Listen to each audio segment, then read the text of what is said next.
Malam itu hujan deras mengguyur Jakarta, membuat jalanan licin dan penuh genangan. Aku, Nadia, duduk di soa pengkecenebca-cenehcung, angcestiki pintu terbuka dengan suara berderak. Teman sekamarku, Sari, tersandung masuk, bau alkohol menyengat dari tubuhnya yang basah kuyup. Matanya merah, rambutnya acak-acakan, dan dia langsung menatapku dengan pandangan yang belum pernah kulihat sebelumnya. Nadia. Aku suka kamu, katanya terbata-bata, suaranya pecah oleh isak tangis yang tiba-tiba. Aku terpaku, buku jatuh dari tanganku, karena Sari selalu mengklaim dirinya strict, tapi malam itu pengakuannya seperti bom yang meledak, menghancurkan tembok penyangkalan yang selama ini dia bangun dengan rapat. Aku ingat pertama kali bertemu Sari 2 tahun lalu, saat kami sama-sama mencari tempat tinggal di ibu kota yang kejam ini. Aku berusia 25 tahun, bekerja sebagai desainer grafis di sebuah agensi kecil di Sudirman, sementara Sari, 24 tahun, adalah guru sekolah dasar di pinggiran Jakarta. Kami bertemu melalui iklan online, dan sejak itu, hidup bersama di apartemen sederhana ini terasa nyaman. Aku tahu dari awal bahwa aku lesbian, tapi aku tak pernah membicarakannya secara terbuka, terutama di Indonesia di mana pandangan masyarakat masih penuh prasangka. Sari, di sisi lain, sering bercerita tentang mantan pacarnya, cowok-cowok yang dia kencani, dan bagaimana keluarganya di Bandung mengharapkan dia segera menikah. Aku gak mau hidup sendirian seperti tanteku yang diorce, katanya suatu malam sambil makan mie instan. Aku hanya tersenyum, menyembunyikan perasaanku yang mulai tumbuh diam-diam terhadapnya. Setelah pengakuan itu, Sari langsung muntah di kamar mandi, dan aku membantunya membersihkan diri. Pagi harinya, dia bangun dengan wajah pucat, menggelengkan kepala saat aku mencoba membahas apa yang terjadi. Itu cuma mabuk, Nadia. Jangan dianggap serius, katanya sambil menghindari tapangku. Tapi aku tahu itu bukan sekadar mabuk. Matanya yang gelisah, tangannya yang gemetar saat menyeduh kopi, semuanya menunjukkan ada sesuatu yang lebih dalam. Aku merasa campur aduk, senang karena mungkin perasaanku berbalas, tapi juga takut karena ini bisa menghancurkan persahabatan kami. Di kantor hari itu, aku tak bisa konsentrasi. Pikiranku melayang ke Sari, ke bagaimana dia selalu tertawa lepas saat kami nonton film bersama, atau bagaimana dia memasak nasi goreng spesial untukku saat aku sakit. Apakah semua itu hanya pertemanan biasa baginya? Malam berikutnya, Sari pulang lebih awal dari biasanya. Dia duduk di seberang meja makan, memandangku dengan ekspresi serius. Nadia, makan aku kemarin. Aku gak tahu apa yang aku katakan. Mungkin karena stres di sekolah. Aku mengangguk, tapi hati kecilku protes. Tapi Sari, kalau itu benar. Apa salahnya, tanyaku hati-hati. Dia terdiam, matanya berkaca-kaca. Keluargaku. Mereka gak akan terima. Aku anak tunggal, Nadia.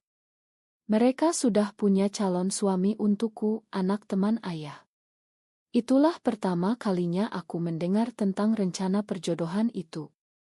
Sari bercerita bagaimana orang tuanya, yang konservatif dan religius, selalu menekankan nilai-nilai tradisional. Di Bandung, tetangga-tetangga gosip kalau ada yang begitu. Aku gak mau jadi bahan omongan. Aku merasa dada sesak. Di Indonesia, meski Jakarta lebih terbuka, tapi di daerah-daerah, lesbian masih dianggap dosa besar. Aku sendiri pernah diusir dari rumah oleh orang tua saat mereka tahu orientasiku, dan itu membuatku pindah ke Jakarta untuk memulai hidup baru. Konflik mulai muncul saat Sari mulai menghindari kontak fisik denganku.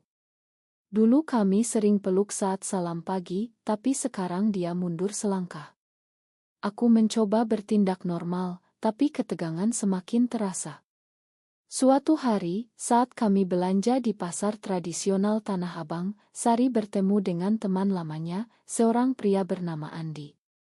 Andi tampan, berpakaian rapi, dan langsung mengajak Sari makan malam. "Ini Nadia, teman sekamarku," kata Sari memperkenalkanku dengan nada datar. Andi tersenyum ramah, tapi aku merasa seperti orang ketiga yang tak diinginkan. Malam itu, Sari pulang larut, dan saat aku tanya, dia bilang hanya makan malam biasa.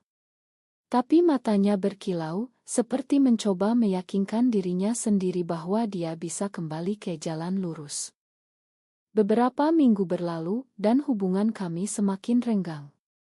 Aku mulai merasa kesepian di apartemen yang dulu penuh tawa. Suatu malam, saat hujan lagi deras, Sari duduk di balkon, merokok diam-diam, kebiasaan yang dia sembunyikan dari keluarganya. Aku bergabung dengannya, dan kami bicara panjang lebar. "Nadia, aku takut," katanya pelan. "Aku takut kalau aku benar-benar suka kamu, itu berarti aku bohongi diri sendiri selama ini."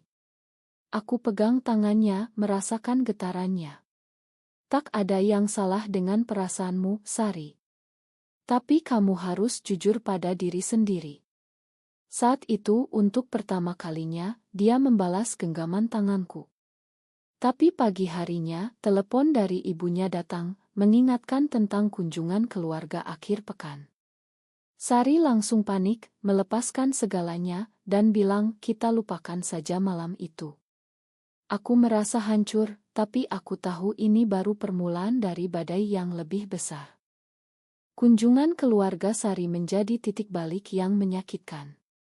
Orang tuanya datang dari Bandung, membawa oleh-oleh khas seperti dodol dan kain batik. Ibu Sari, seorang wanita paruh baya dengan kerudung rapi, langsung memeluk putrinya erat. "Sari, kamu kurusan. Pasti jarang makan ya di Jakarta ini." Ayahnya, pria tegap dengan kumis tebal, mengangguk setuju sambil menatap apartemen kami. "Bagus tempatnya, tapi hati-hati dengan tetangga. Jakarta penuh godaan." Aku menyapa mereka sopan, memperkenalkan diri sebagai teman sekamar. Tapi saat makan malam, pembicaraan berubah ke arah yang tak nyaman. "Sari, Andi sudah tanya-tanya kamu. Dia anak baik, kerja di bank. Kapan kamu mau ketemu lagi?" tanya ibunya antusias. Sari tersenyum paksa, melirikku sekilas. Aku diam, tapi hati bergejolak. Malam itu, setelah orang tuanya tidur di kamar tamu hotel terdekat, Sari datang ke kamarku. "Makan aku, Nadia." Mereka gak tahu. Aku menggeleng, "Tapi kamu harus bilang suatu saat." Dia menangis pelan, dan untuk pertama kalinya, kami berpelukan lama, tapi tanpa kata-kata lebih lanjut. Setelah keluarga pulang, Sari mulai berubah. Dia lebih sering keluar dengan Andi, seolah mencoba membuktikan sesuatu. Aku melihat oto-oto mereka di Instagram Sari, tersenyum di kai-kai hits di Jakarta Selatan. Setiap malam, saat dia pulang, aku pura-pura tidur, tapi sebenarnya aku terjaga, mendengar isak tangisnya di kamar sebelah. Suatu hari, aku tak tahan lagi. "Sari, kenapa kamu paksa diri seperti ini?" tanyaku saat sarapan. Dia menatapku marah. "Kamu gak paham, Nadia. Keluargaku akan hancur kalau tahu. Aku bisa diusir, seperti yang kamu alami." Kata-katanya menyakitkan, karena mengingatkanku pada masa lalu. Orang tuaku di Surabaya menemukan surat cintaku ke seorang teman perempuan saat SMA, dan mereka langsung mengusirku. "Kamu bukan anak kami lagi," kata mereka. Aku pindah ke Jakarta, bekerja keras, tapi luka itu tak pernah sembuh sepenuhnya. Konflik memuncak saat ulang tahun Sari. Aku rencanakan kejutan kecil, masak makanan favoritnya dan beli kue. Tapi dia pulang bersama Andi, yang ternyata diundang. "Nadia, ini Andi. Dia mau nemenin aku malam ini." Andi tersenyum, tapi aku merasa seperti ditusuk. Sepanjang malam aku duduk diam di sudut, melihat Sari berpura-pura bahagia. Saat Andi pulang, Sari menghampiriku. "Kenapa kamu cuek begitu?" tanyanya. "Karena kamu bohongi semua orang, termasuk dirimu sendiri," balasku marah. "Kami bertengkar hebat, saling tuding. Kamu yang memaksa aku mengakui sesuatu yang gak aku mau," kata Sari. "Karena kamu takut masyarakat. Di Indonesia ini, lesbian dianggap abnormal, tapi itu bukan alasan untuk hidup dalam kebohongan." Sari menangis, lari ke kamarnya. Malam itu aku tak bisa tidur, memikirkan betapa rumitnya hidup kami di negara yang penuh norma sosial ketat. Beberapa hari kemudian, Sari meminta maaf. Kami bicara panjang, dan dia mengaku bahwa perasaannya terhadapku nyata, tapi dia takut kehilangan segalanya. Aku lihat berita tentang pasangan sesama jenis yang diintimidasi di media sosial. Bagaimana kalau itu kita? Aku paham ketakutannya. Di Indonesia, meski ada komunitas LGBT di kota besar, tapi undang-undang dan opini publik masih menekan. Aku ceritakan pengalamanku bergabung dengan kelompok support online, di mana aku bertemu orang-orang seperti kami. "Kita bisa mulai pelan-pelan," kataku. Sari mengangguk, dan untuk pertama kalinya, dia mencium pipiku lembut. Itu momen manis, tapi aku tahu badai belum berakhir. Tekanan dari luar mulai datang. Teman sekolah Sari, seorang wanita bernama Rina, curiga dengan kedekatan kami. Rina yang religius mulai bertanya-tanya. "Sari, kamu jarang cerita cowok lagi. Ada apa?" Sari panik dan mulai menjauh dariku lagi. Suatu malam, Rina datang ke apartemen dan melihat kami duduk dekat. Matanya menyipit, dan besoknya, Sari dapat pesan dari Rina, "Hati-hati, jangan sampai masuk pergaulan salah." Sari ketakutan, dan bilang padaku, "Mungkin kita harus berhenti." Aku marah, "Jadi kamu pilih opini orang lain daripada perasaanmu." Itu menjadi awal dari retak yang lebih dalam. Retak itu semakin lebar saat Sari memutuskan bertemu dengan calon suami yang direkomendasikan keluarganya. Namanya Budi, anak teman ayahnya, seorang insinyur di perusahaan minyak. Sari bilang itu hanya formalitas, tapi aku tahu dia mencoba melarikan diri. "Aku harus coba, Nadia. Mungkin aku bisa normal." Kata normal itu menyakitkan, seperti menampar wajahku. Aku ingat bagaimana masyarakat Indonesia sering menganggap orientasi seksual sebagai pilihan, bukan bawaan. Di berita, ada kasus pasangan lesbian yang diusir dari kampung, atau bahkan diancam hukum meski tak ada undang-undang spesifik. Aku mencoba meyakinkan Sari, ini bukan penyakit yang bisa disembuhkan. Tapi dia pergi juga, dan pulang dengan wajah murung. "Budi baik, tapi aku gak merasa apa-apa," katanya. Aku lega tapi juga sedih melihatnya tersiksa. Konflik internal Sari semakin dalam. Dia mulai membaca buku-buku tentang psikologi dan identitas diri yang aku pinjamkan. Suatu malam kami duduk di lantai membahas. Aku ingat saat kecil, aku suka main dengan anak laki-laki, tapi juga suka lihat gadis cantik. Tapi orang tua bilang itu biasa. Aku ceritakan pengalamanku, bagaimana aku sadar sejak remaja tapi menekannya karena takut. Di Surabaya, teman-temanku gosip tentang lesbian di sekolah, bilang mereka pasti kesurupan. Sari tertawa pahit, di Bandung sama. Masjid dekat rumah selalu ceramah tentang dosa besar. Diskusi itu mendekatkan kami lagi, tapi juga menimbulkan pertanyaan etis, apakah kami egois jika melanjutkan, mengingat dampak pada keluarga. Suatu hari, ayah Sari menelepon, marah besar.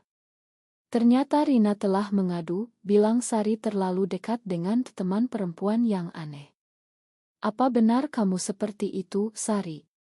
Kalau iya, jangan pulang lagi," teriak ayahnya. Sari menangis histeris, dan aku memeluknya. Ini salahku, kataku. Bukan, ini pilihan kita. Tapi malam itu Sari packing tas, bilang mau pulang ke Bandung untuk jelaskan. Aku takut kehilangannya, tapi aku biarkan dia pergi. Selama seminggu, apartemen terasa sepi. Aku bekerja overtime, mencoba lupakan, tapi pesan dari Sari datang, mereka gak percaya, bilang itu pengaruh Jakarta. Aku balas, kamu harus kuat. Saat Sari pulang, dia berubah. Lebih pendiam, tapi juga lebih tegas. Aku bilang pada mereka bahwa aku bahagia dengan hidupku sekarang. Aku terkejut, benarkah? Dia mengangguk, tapi mereka marah, bilang aku durhaka. Itu menjadi awal dari pengasingan keluarga. Sari tak lagi dapat telepon dari ibunya, dan itu menyakitinya dalam.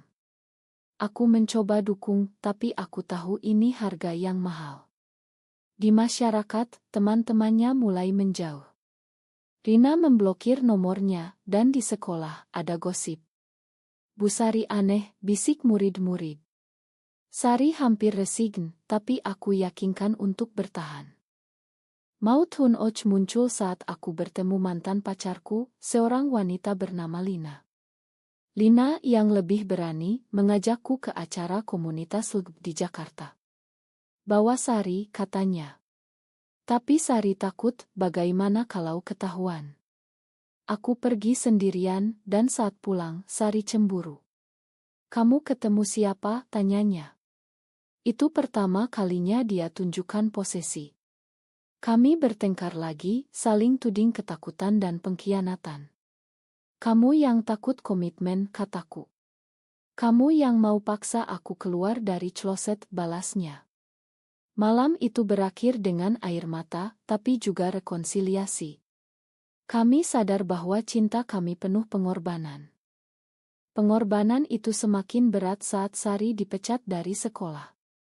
Alasannya resmi kurang disiplin, tapi kami tahu itu karena gosip dari Rina yang menyebar. Sari hancur, duduk di sofa berhari-hari tanpa makan.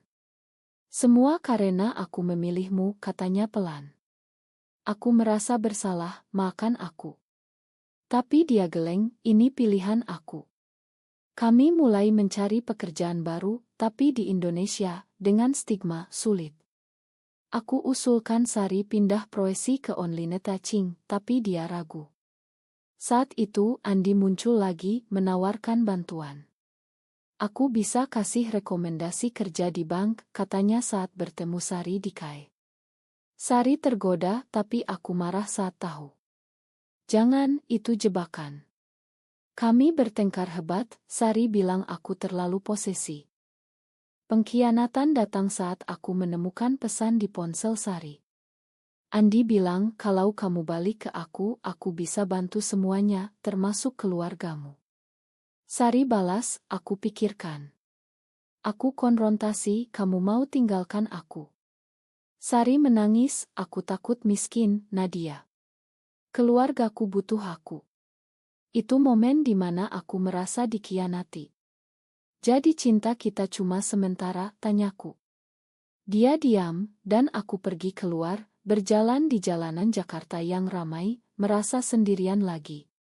Kembali ke apartemen, Sari sudah packing. Aku mau pulang ke Bandung, pikir ulang. Aku tak halangi, tapi hati hancur. Selama sebulan tanpa Sari, aku mencoba move on, bergabung lebih aktif di komunitas LGB, bertemu orang baru. Tapi pikiran selalu ke Sari. Suatu hari, dia telepon, aku salah, Nadia. Di Bandung, aku sadar aku gak bisa tanpa kamu. Aku ragu, tapi kamu hampir pilih Andi. Dia minta maaf, bilang itu kepanikan. Aku biarkan dia kembali, tapi dengan syarat, kami harus jujur. Sari setuju, dan kami mulai lagi, tapi dengan luka yang dalam. Tekanan sosial meningkat saat berita tentang kami bocor ke media sosial. Seorang teman Sari posting di Twitter, hati-hati dengan guru seperti ini. Ancaman datang, pesan HT di Instagram. Kami takut, tapi juga marah. Kenapa mereka ikut campur, kata Sari. Aku bilang karena masyarakat kita masih kolot. Kami putuskan pindah ke apartemen baru di pinggiran, mencoba hidup tenang. Tapi keluarga Sari datang lagi, kali ini dengan ultimatum. Pilih kami atau dia, kata ayahnya. Sari menangis, aku pilih bahagiaku. Mereka pergi, meninggalkan luka permanen. Dengan keluarga menjauh, Sari mulai bangkit. Dia dapat pekerjaan baru sebagai tutor online, dan kami hidup sederhana tapi bahagia. Tapi luka masa lalu masih ada. Suatu malam kami bicara tentang masa depan. Apakah kita bisa menikah di sini? Tanya Sari. Aku geleng, belum, tapi mungkin suatu hari. Di Indonesia, pernikahan sesama jenis ilegal, dan itu membuat kami sadar betapa besar perjuangan. Kami ikut kampanye online mendukung hak LGBT, tapi secara anonim. Itu menjadi cara kami melawan. Cao Tro datang saat Andi muncul lagi, kali ini dengan ancaman. Aku tahu rahasiamu, Sari. Kalau gak balik, aku sebarkan. Sari panik, tapi aku bilang kita lawan. Kami lapor ke polisi, meski tahu sulit. Andi mundur, tapi kerusakan sudah terjadi. Gosip menyebar, dan Sari kehilangan beberapa murid. Tapi itu membuat Sari lebih kuat. Aku gak mau lari lagi, katanya. Kami saling dukung, menghadapi dunia bersama. Akhirnya, setelah semua badai, kami duduk di balkon, memandang langit Jakarta. Terima kasih telah bertahan, kata Sari. Aku tersenyum, kita sama-sama bayar harganya. Kisah kami penuh pengorbanan, tapi juga penuh cinta. Apakah memilih cinta sejati meski melawan norma sosial selalu benar, atau adakah saat di mana pengorbanan terlalu besar untuk dibayar?